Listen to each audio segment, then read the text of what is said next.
Hi guys! So, welcome back to my channel. So, for today's video, ay share ko sa inyo kung ano ba ang mga na-experience namin nung nag-apply kami ng Japan visa.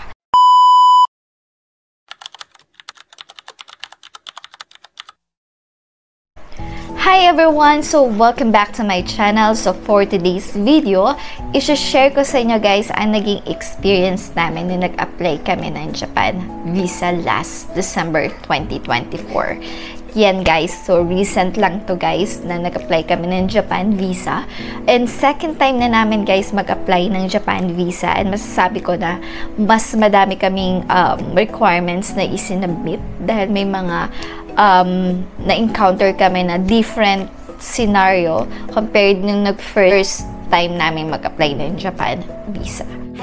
Hi guys, saan nga ba kami nag-apply ng Japan visa namin? Guys, nag-apply kami sa SM Fairview sa Attic Tours. So, yan guys. I-flash ko dito sa screen. Yan. So, hindi nga pala namin first time mag-apply ng Japan visa. Pangalawang beses na namin mag-try ng Japan visa, guys. And same agency kami, guys, nag-apply sa Attic Tours, SM Fairview.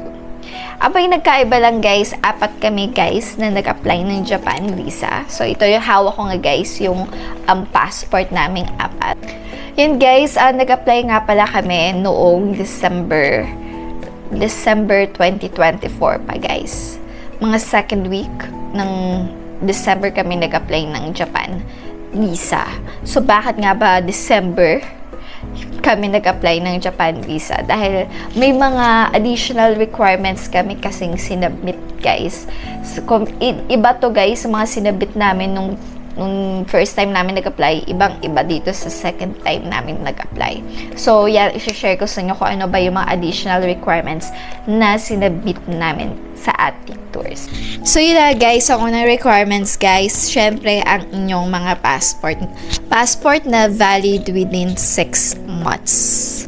Yan guys, kung alam niyo nang alanganin na guys, so mas maganda kailangan niyo nang kumuha ng bagong passport. Okay? And then, kailangan guys, may blank page pa ang inyong mga passport na gagamitin kasi syempre tatatakan pa yan. So, kailangan meron kayong blank space pa dyan. Ay! Syempre guys, kailangan nyo ng valid passport. Valid within 6 months. Then, kailangan meron din siyang mga blank page pa guys dahil doon lalagay yung dahil magtatatak pa yan guys. So, kailangan yung i-make sure na meron pang blank space or blank page sa inyong mga passport guys. And then, kailangan wala siyang damage as much as possible. And then, okay na okay yung yung inyong passport. Yan guys, so ang Japan visa application form, syempre yan guys, kailangan din yan. Ginawa ko guys, nag-message ako sa kanilang Facebook page. Try kong i-flash dito sa screen. Yan, nag-message ako sa kanilang Facebook page and madali naman sila guys mag-reply. Then, humingi lang ako ng updated na form. And then, yun, dinownload ko lang siya guys and then nag-fill out na ako. So, pinrint ko lang siya guys ng A4 size. And then, yun, nag-fill out na ako. So, handwritten siya guys. So, as much as possible, mas maganda kung walang erasure. Then, yung kung wala kayong ilalagay, as much as possible, walang blank space dun sa mga questions dun sa form. So, kung not applicable sa inyo guys, put an A. Then, kailangan nyo rin guys ang one-piece picture. So, kahit saan naman guys sa mga malls, SM, ganyan, pumunta lang kayo guys doon at magpa-picture kayo. Alam na nila yung pag sinabi nyo mag-a-apply kayo ng Japan visa. Yan. And then, ilalagay ko rin dyan guys sa screen for your reference kung ano ba yung size ng picture. Yan guys, sa susunod na requirements guys, ang inyong birth certificate. Yan guys, PSA birth certificate na issued within 1 year. So yun guys, so makikita nila yan guys kung na-issue yan ng 1 year or within 1 year. So, yeah, make sure na lang guys na valid pa yung inyong PSA birth certificate. And then guys, itong birth certificate na to, yan, nagkaroon kami ng konting problem lang dito guys. Why? Kasi late registered ang mom ko. So, may mga additional requirements kaming sinubmit. Yan. So, mga late registered dyan. So, nakita yan guys. Makikita yan sa inyong birth certificate. So, yun nga. Nakita nila na late registered ang mom ko. Ayan guys. Kung kayo ay late registered, kailangan nyo mag-submit ng baptismal certificate and Form 137 sa inyong elementary na school or high school. So, ito na nga guys. Diba sinabi ko sa inyo, may mga additional requirements kami sinubmit. So, iba-iba to guys to sa first time na nag-apply kami ng Japan visa. Dahil yun nga, nagkaroon kami ng late registered. Yun nga yung mom ko. So, kailangan na pa namin mag-submit ng baptismal certificate niya. And then, yung Form 137 niya, nung high school or nung elementary. Dahil yun nga guys, nakuha naman kami ng Form 137 niya nung sa high school niya. Pero wala kami nasubmit na baptismal certificate. So pag ganun guys, pag may hindi kayo nasubmit na requirements dun sa dalawa nga na hinihingi, or yung dalawa na yon hindi nyo nasubmit, kailangan nyo lang gumawa ng explanation letter guys. Yan. So, kailangan nyo gumawa ng explanation letter. Siyempre, yung reason ninyo guys, bakit hindi kayo nakapag-submit. And then, yun pa nga guys.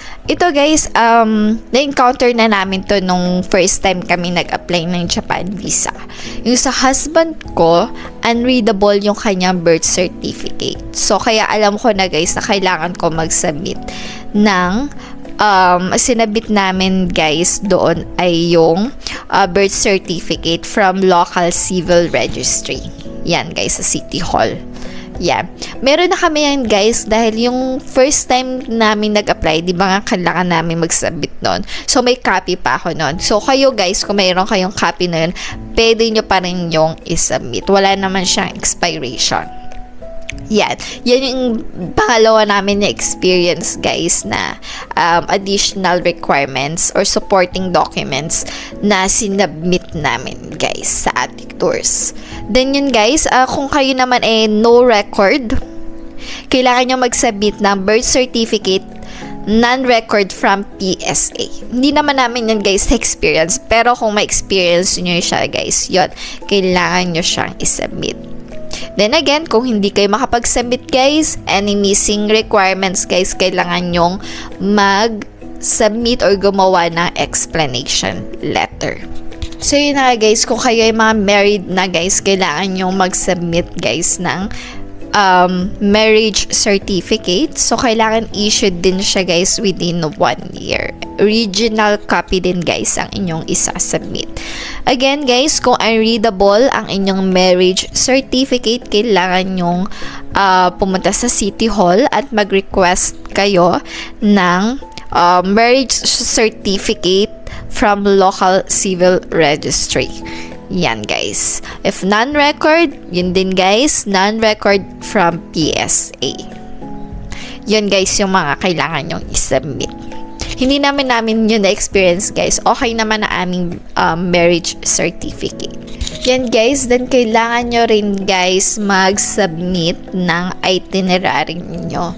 Then may form yan guys. Ito try kong ilagay dito sa screen yung sample na pwede nyong hingin sa inyong agency. Yan guys, pwede kung sa Attic Tours kayo guys, pwede nyo silang i-message sa kanilang Facebook page, hingi kayo ng copy ng itinerary. Yan. Then, fill out nyo lang yan guys. Nakalagay doon yung daily schedule ninyo. Saan ba kayo hotel, contact number ng hotel. Hindi naman kailangan guys na talagang may nakabook na talaga kayo. Hindi rin requirement yun guys na kailangan meron na kayong flight details. So, yan. Nasa inyo na yun guys kung kayo ba ay mag-a-apply magbubook ng flight bago pa kayo mag-apply ng Japan visa. And then guys, isa-share ko na rin yun sa inyo guys. Kung nag-apply na ba kami ng Japan visa bago kami mag-book ng flight, or nag-book muna kami ng flight bago kami nag-apply ng Japan visa. Share ko yan sa inyo later guys. Yun na nga guys, kung kanya first time lang mag-apply ng Japan visa, so mas maganda guys gawin yung mga 5 days lang yung lalagay nyo sa inyong itinerary. Kahit na sabihin nyo kayo ay gusto nyo ng mas matagal, 7 days, 10 days, so mas maganda mga 5 days lang yung ilagay nyo o yung i-disclose nyo. Yan. Kasi ibibigay naman sa inyo guys is mga minimum ng 2 weeks. Yan guys. So, pwede nyo pa rin guys pahabain yung vacation nyo sa Japan. So yun guys, alam ko na share ko na rin to sa previous na video ko na nag-apply kami ng Japan visa. Mas maganda rin guys, humanap kayo ng mga hotel na yung medyo affordable naman guys, and pasok din dun sa budget nyo. Yung papakita nyo kasi guys, yung bank certificate nyo, i-discuss natin later. So kailangan kailangan pasok siya dun guys. Huwag kayong masyadong maglalagay sa inyong itinerary na alam niyo yung medyo mahal yung hotel. Yan, hindi ba activities guys, much as possible konti lang yung ilagay nyo guys, yung may mga entrance fee na medyo mahal guys. So mas maganda yung lagay nyo yung mga free entrance. Madami naman yan guys sa Japan, ng mga free lang. Hi guys, so yun na nga, kailangan nyo rin mag-submit ng bank statement within 6 months guys. So ADB within 6 months yung kailangan nyong i-submit sa agency na pag-a-applyan nyo ng Japan visa. Pero kung hindi walang ADB yung inyong bank statement, bank certificate, walang ADB, kailangan nyo mag-submit, humingi kayo sa inyong bangko ng bank statement. Yan guys, bank statement for the past 6 months. Yan guys, kailangan yan. Yun lang guys kung walang ADB. Again, walang ADB ng within 6 months. Sa case namin guys, may ADB na aming bank. Kaya hindi na kami nag-submit ng bank statement. So yun. Madali lang naman guys kumuha sa inyong mga bank niyan. Within the day, nakakuha naman kami. Depende na siguro sa bank ninyo. Siguro iba-iba din naman yan guys ng bank. By the way guys, yung bank namin is BDO. Yan, BDO yan guys yung hiningan namin ng requirements. So meron naman sila guys na ADB within 6 months. Then yan, sasabihin nyo lang sa kanila guys kung ano ba yung sa inyo ba gagamitin yung bank certificate. So kami sinabi namin sa application namin ng Japan visa, and then lalagay naman nila yun sa bank certificate nyo. Dahil lalagay naman nila yun guys sa inyong bank certificate. Then yeah, may bayad din yan guys yung pag-request nyo sa bank kung magkano guys, hindi ko na ma-remember kung magkano ba, pero yeah, mura lang naman din siya. Ayan guys, so sa mga employed guys, kailangan nyo mag-submit ng inyong COE. Yan, request lang kayo guys sa inyong HR ng COE. Sabihin nyo lang guys, gagamitin nyo sa Japan visa ninyo. And then yeah, kailangan naka-indicate doon guys yung position nyo, yung salary ninyo, and then yung period of employment ninyo. Kailangan naka-indicate yan guys sa inyong COE. Again guys, kung hindi kayo makapag-submit ng COE, kailangan ng explanation letter. Yan guys, kailangan nyo rin ng 2316. Yan guys, kailangan nyo yung isubmit.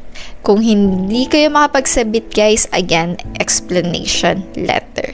Sa aming case guys, nag-submit kami ng hindi kami nakapag-submit guys ng 2316, kaya gumawa pa rin kami ng explanation letter. Bakit nga ba hindi kami nakapag-provide ng 2316? Dahil nag-apply nga kami December guys ng Japan visa, wala pang nire-release na bagong 2316. Kasi yung 2316 niya nung 2024 ay sa old company pa niya.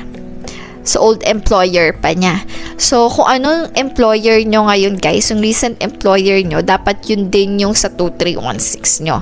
So kaya gumawa kami ng explanation letter for that. So, yun. Then guys, kung mag-a-apply kayo ng multiple entry visa, kahit kayo ay first time lang guys na mag-a-apply ng Japan visa, ay okay lang guys. So, may mga nakita ko mga nagtatanong guys kung dapat ba mag-apply agad ng multiple visa, hindi ba ito maka-apekto sa result ng kanilang application guys. So, para sa akin guys, experience ko na guys yan, yung first time kami nag-apply ng Japan visa, nag-apply kami agad ng multiple entry visa. So, hindi naman ibig sabihin nun guys, kung hindi kayo ma-approve ng multiple entry, ay hindi na rin kayo ma-approve ng single entry. So, possible pa rin guys na ma-approve kayo ng single entry kahit kayo ay nag-apply ng multiple entry visa. So, yun. May mga qualifications guys kung paano ba kayo or may mga eligibility guys kung kayo ba ipasok sa multiple entry. Ito try ko guys ilagay dito sa screen yung mga category o yung mga basis nila guys na pag-approve ng Japan visa sa multiple entry palagay ng multiple entry visa. Yan guys, kung kayo guys ay taga Fairview or malapit kayo dito, ay ilalagay ko rin dito guys sa screen yung kanilang Facebook page, yung kanilang phone number, mobile number nila guys. Kung meron kayong mga questions or gusto kayong i-clarify sa kanila, ayan, pwede nyo silang i-contact dyan. Pero kung ako sa inyo guys, sa Facebook na lang kayo guys makipag-communicate sa kanila. Ano naman sila guys, mabilis naman silang mag-approve, ay mabilis naman silang mag-reply.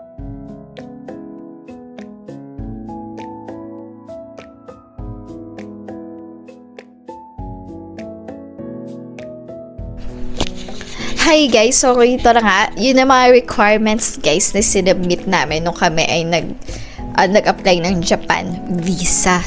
So yan guys, so ano nga pala guys, i-share ko na rin sa inyo guys kung ano bang klase ng application yung aming in-apply. Tourist visa siya guys, tourist visa, pero may guarantor kami guys. May guarantor. So, 4 kami, isa ang husband ko yung nag-guarantor sa amin. Yan guys, isa lang guys yung nag-guarantor sa lahat sa amin guys. Yan, ginarantor siya ng husband ko. Yung mga bank certificate or yung bank statement, wala nga kami sinabit na bank statement, bank certificate lang. So yung husband ko lang yung nag-submit. No need na mag-submit yung ginarantor nyo. Like yung mom ko, dad ko, and then ako.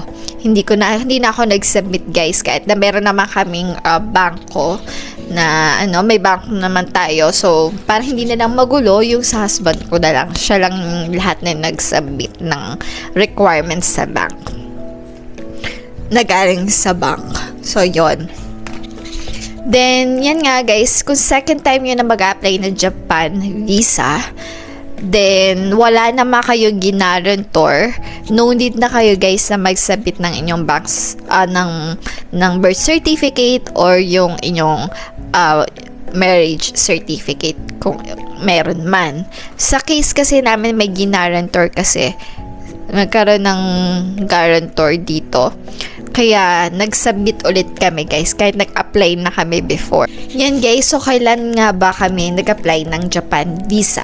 So, nag-apply kami nito guys, December 18 guys. December 18 kami nag-send na kompleto yung aming requirements. Kasi ngayon, first time kami nag-apply. Nag-apply kami ng mga first week ng December, nagkaroon nga mga problem nga. Kailangan namin kumuha ng baptismal certificate or Form 137 sa mom ko. Kaya na-delay yung aming pagsasubmit ng requirements. So ngayon, bumalik ulit kami sa Attic Tours ng December 18 para makompleto na yung mga requirements.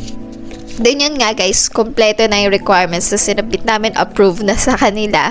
Yun, and then yun, naghintay kami ng medyo matagal guys, medyo matagal yung hinintay namin dahil nga syempre mag-holiday na, magsasarado na ang Japan Embassy. Na-inform naman kami guys na magko-close na sila ng kalimutan ko na guys kung kailan, 20 ata, December 20. Hindi ko sure kung kailan, basta nalimutan ko na kung kailan yon guys, kung kailan sila naka-close. Pero yun, hindi kami umabot doon guys. Nag-close na yung Japan Embassy. Next year na. So January na. Doon na namin na-receive yung aming passport. Naka-receive kami guys ng text message na pwede na namin i-pick up yung aming passport. Then yun, kailan nga ba namin to guys nakuha? So nakuha namin January 9. Yan guys, January 9 na namin. So, ang tagal din talaga guys ng paghihintay namin. Kasi nga naabutan nga tayo guys ng diba, ng holiday. So, yung first time kasi namin guys mag-apply ng Japan visa. Mabilis lang guys. Hindi naman din kasi siya holiday. Kaya bilis lang namin nakapag-apply.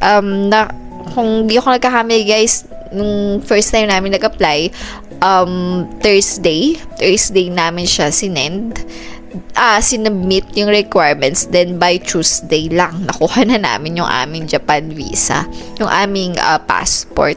So nito lang guys, medyo talaga nagtagal yung aming paghihintay. Then yun, alam naman natin guys na kung 4 kayo nag-apply, may possibility na isa lang or 2 ma-approve, 3 or may isang ma-denied or lahat ma-denied. So iba-iba yan guys. So kaya nakakakaba rin guys na hindi mo alam kung lahat ba kayo ma-approve, 'di ba? So yan guys, so ito ipapakita ko ngayon sa inyo kung ano ba ang result, kung lahat ba kami guys is na-approved ba kami lahat or denied ba kami, may iba bang na-denied or yan. So i-share ko yun sa inyo guys kung ano ba ang naging result ng aming application. So ito na guys, pakita ko sa inyo.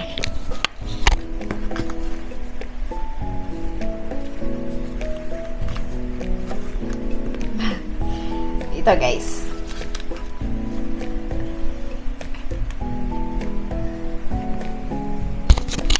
Yan guys, so nakikita ba? Yan, so 4 kami guys, na-approve kami ng Japan visa guys. So, yeah, happy kami dahil na-approve kami lahat. 'Di ba? Yan. Hindi ko alam kung nakita masyado sa video. So, ito, try natin. Yan guys. So, yan yung sa amin ng husband ko. And then, ito naman sa mom and dad ko. Yan. So, yan guys. So, nakalagay dito, date of expiry, April 7, 2025. Date issue, 7th of January, 2025. Yan. So, yun nga, na-approve tayo. 4 kami na-approve sa aming Japan visa application. So, medyo naano pa nga ako doon medyo napanghinaan tayo doon guys kasi nga madami tayong mga additional requirements, mga supporting documents, gumawa pa kami na explanation letter, ba't di kami nakapag-provide ng ganito, ganyan. So, yun guys. So, kung na-experience nyo guys yung ganitong scenario sa amin, huwag kayo guys mawalan ng pag-asa kung hindi kayo makapag-provide ng baptismal certificate o hindi na kayo makapag-provide ng Form 137 or kaya wala kayong ma-provide na 2316 COE or kung ano mang missing requirements guys. Gumawa lang kayo ng explanation letter. So, yon. So, yan. So, ito na nga guys, i-share ko rin sa inyo guys kung ano ba, nag-book ba kami ng flight bago pa kami mag-apply ng Japan visa or nag-Japan visa application muna kami, hinintay muna namin to bago kami nag-book ng flight. So, yan guys, i-share ko na ngayon sa inyo. Yan. So, nag-apply kami guys nag-book na kami guys ng flight bago pala kami nag-apply ng Japan visa. Yan guys. So, lakasan ng yan guys ang loob. Nagsuka kasi guys na na okay na. Para alam mo yun, may nasimulan ka na sa pag-a-apply mo, 'di ba? Sa travel mo. So sinumulan ko siya guys sa pagbo-book ng flight. Para masabi mo na okay, ito na yung date na punta natin sa Japan. So para para mas ma-push ka na i-process yung inyong application o yung mga dapat nyo pang ayusin guys. So yun, kaya ganun ang ginagawa ko guys. Pero syempre depende pa rin yan guys sa inyo kung gagawin nyo rin yun guys, kung magbubook na kayo ng flight bago pa lang kayo mag-apply ng Japan visa ninyo. So yun ang nangyari. Actually, na first time namin ganun din ginawa ko. Nag-book din agad ako ng flight bago ako mag-apply ng Japan visa. Then, ano pa ba? By the way, guys, hindi siya, yung nabook ko kasi, hindi naman siya piso sale o hindi siya sale na binili ko. Saktuhan lang, guys, yung flight na binook namin. Hindi naman siya yung sobrang mahal at hindi rin naman siya yung sobrang mura. So, tama lang. Yan guys, magkano nga ba guys ang binayaran namin? So, each nagbayad kami ng 1,680. Yan guys, 1,680 each yung binayaran namin na nag-apply kami sa Atik Tours. And then, kung mag-a-apply kayo guys sa multiple entry visa, additional 500 each kung mag-a-apply kayo guys. So, non-refundable yan guys. Kung hindi kayo ma-approve, hindi na yan guys ibabalik sa inyo. So, yun guys. Kung may senior naman kayo guys na kasama or magpapa-discount, yan. Nagkaroon kami ng guys, ng discount sa father ko kasi senior na siya. So, nabawasan na yung 1,680 guys. So, yun na guys, 11 days kami sa Japan. So, yun. Kailan ba ang aming travel date? Yan guys, February. So, ngayong month ng February kami pupunta ng Japan. Yan. So, kailan ba sa February? So, mga second week yan guys. Mga second week of February kami pupunta. February 2025. Yan. So, kung ano man guys, yung mga pupuntahan namin, mga itinerary namin guys, magkakaroon tayo ng video dyan. Kung ano ba yung magandang puntahan guys sa Japan. Magto-Tokyo kami and mag-Hokkaido kami guys. First time namin guys, Hokkaido. And yun, dahil gusto namin ma-experience ang snow, ang winter. Then, first time namin mag-Japan, October yun guys. So, ibang season naman yun. So, itong season naman, yun, excited na akong maranasan ng winter ng Japan. Lalo na guys, sa Hokkaido. Sa kami guys, sa Sapporo. Yan, magsa-Sapporo tayo guys. Excited na ako. Then, magkakaroon tayo ng mga video dyan sa Japan. So, kung nagbabala kayo guys na mag-Japan or curious kayo kung ano ba itsura ng Japan, so Hokkaido, yan, kung ano ba mga expenses, kung paano ba ang transportation nila, ano ba mga food nila doon guys, i-share ko sa inyo guys sa mga upcoming videos natin. Hey guys, may ibang nagtatanong kung magkano ba ang kailangan laman ng inyong bangko para ma-approve kayo sa Japan visa application ninyo. So, masasabi ko yan guys, iba-iba yan guys eh. Hindi mo masasabi na kailangan sobrang laki talaga ng pera mo or sobrang konti lang. Kasi may nasa-search din naman ako guys na maliit lang ADB nila, pero mas na-approve sila compared dun sa mga malalaki ang ADB talaga. So, ako, based on my experience lang, hindi siya sa laki ng inyong bank account.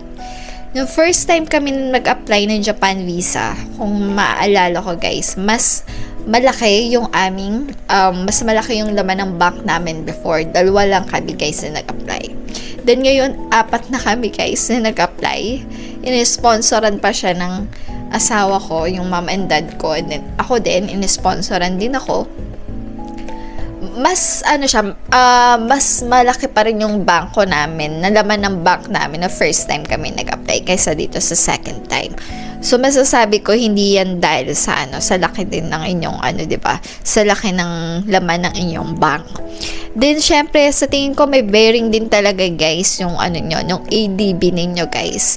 Hindi lang siya yung basta nyo lang nilagay sa inyong mga bangko, kasi syempre makikita yan sa ADB ninyo kung gaano ba kalaki yung difference nung current balance ninyo sa ADB ninyo.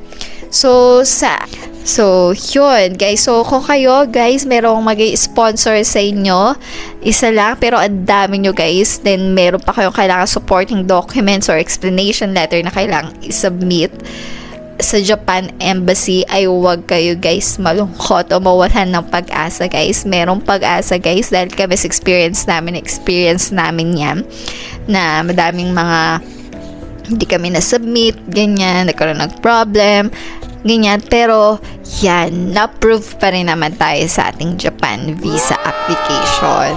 Yan. So, yun guys, kung meron pa kayong mga questions, clarification, lang kayo guys, mag-comment lang kayo, and then try natin yan guys sagutin ng inyong mga questions. And then yun, ngayong 2025 wala pa naman changes sa mga requirements nila guys ng Japan Embassy. Same pa rin naman ngayong pinost ko tong video na to ngayong February 2025. So magagamit nyo pa rin to guys. Yun. So mas maganda, matagal pa lang, pinaplano nyo na yan guys. So yun yung masasabi ko na gusto kong i-share sa inyo guys kung nagpaplano kayong hindi lang sa Japan guys, sa mga ibang bansa pa. Kung magko-Korea kayo, mas maganda guys na okay na yung mga bank nyo guys. Kailangan stable na siya. Yung ADB nyo dapat okay yung ADB nyo. So lalo na kung mag-guarantor pa kayo. So guys, sa case namin, ginarantor na kami 3. So yun yung mga namin. Nilagay ko pa yun doon guys sa application namin. Wala kaming trabaho. Wala akong trabaho, yung mom ko walang trabaho, and dad ko walang trabaho. Pero guys, yun nga, meron naman akong business guys. May business naman ako kasi personal ko lang yung business na pero hindi pa kasi siya nakarehistro. So yun pa yung isang income namin na katulong din talaga. Aside dun sa trabaho ng husband ko, na nakatulong din talaga para yung aming bank statement, yung aming bank certificate, yung ADB namin is maging okay talaga. So, hindi ko na lang din yung sinabit guys kasi nga hindi pa nga siya nakarehistro. So, yun, ginagawa ko na lang, yung sa husband ko na lang, yung kanyang COE, yun na lang aming sinasubmit guys. Yun din yung first time namin nag-apply, yun lang din naman yung sinabit namin. So, yun. Pangalagaan nyo talaga guys yung yung inyong mga bangko guys. So mas maganda talaga pinaplano rin guys yung mga bagay-bagay. So yun. So matagal ko rin naman to guys na pinaghandaan. Yung last time na nag-Japan kami, year 2023 ng October. So mga din guys na 1 year and 4 months. 1 year and 4 months. Babalik ulit kami ng Japan para ma-experience naman yung ibang season nila. Sana susunod, ibang season naman ulit tayo. So yun lang guys. So dito ka natatapusin ang video na to. So sana makatulong sa inyo ang requirements na sinabi ko dito. Sana makatulong sa inyo guys yung para magkaroon kayo ng idea kung mag-a-apply kayo ng Japan visa soon. Yan guys. Or yan, so sana makatulong sa inyo ang video na to guys. So please like this video guys. So share nyo na rin guys sa kung may makakilala kayo, mga friends kayo, relatives kayo na gustong mag-Japan guys. So share nyo tong video na to guys para makatulong din to sa kanila. So yun lang guys, thank you for watching. Bye!